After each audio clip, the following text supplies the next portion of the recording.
Cube Radio. Salut, c'est Charles Tran avec l'équipe dans 5 minutes. On s'intéresse aux sciences, à l'histoire et à l'actualité.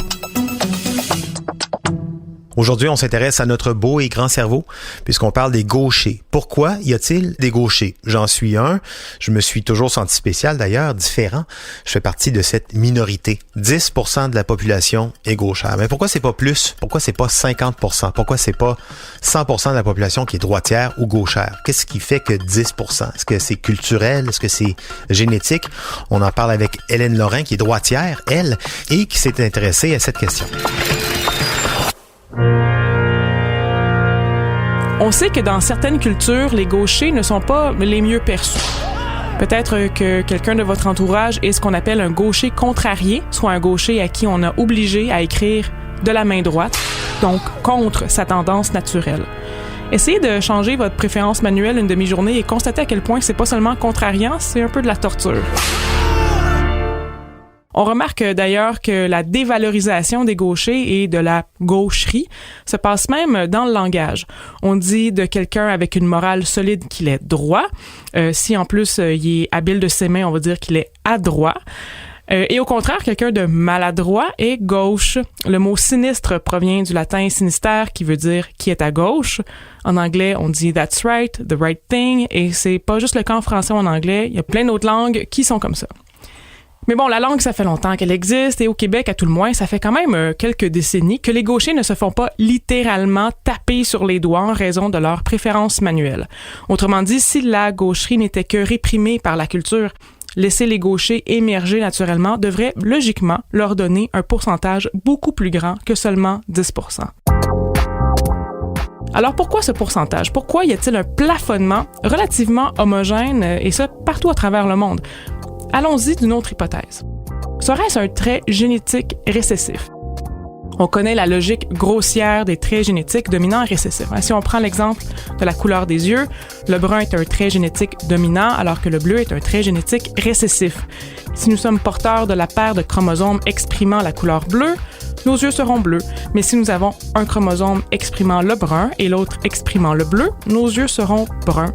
Le brun est plus fort que le bleu, en quelque sorte, il est dominant. Peut-être que la préférence manuelle est génétique. Autrement dit, si on a 2 chromosomes exprimant la gaucherie, on est gaucher, mais si on n'en a qu'un seul, on est de facto droitier, car c'est la droiterie qui est le trait dominant. Or, même si ça paraît très séduisant, cette logique ne fonctionne pas. Une étude réalisée sur plus de 60 000 enfants, publiée en 2009, démontre que seulement 24% des enfants avec 2 parents gauchers sont eux aussi gauchers. Selon la logique génétique, ça devrait friser le 100%. Autre preuve contre l'hypothèse génétique, le cas de la préférence manuelle chez des jumeaux monozygotes, ceux qui partagent le même bagage génétique. Si être gaucher était génétique, les jumeaux monozygotes devraient avoir la même préférence manuelle. Selon une étude compilant les préférences manuelles de 3000 paires de jumeaux, 22% des jumeaux ne partagent pas la même préférence manuelle, autrement dit, l'un est gaucher et l'autre est droitier. Donc, cette hypothèse de la génétique est à retravailler ou à considérer pour de plus amples travaux au mieux. Est-ce que c'est dans le cerveau? Il y a quelque chose d'autre dans le corps humain qui fonctionne de manière asymétrique, le cerveau. Les aires de l'hémisphère gauche et de l'hémisphère droit ne sont pas parfaitement symétriques et ne contrôlent pas également les mêmes choses de notre esprit et de notre corps.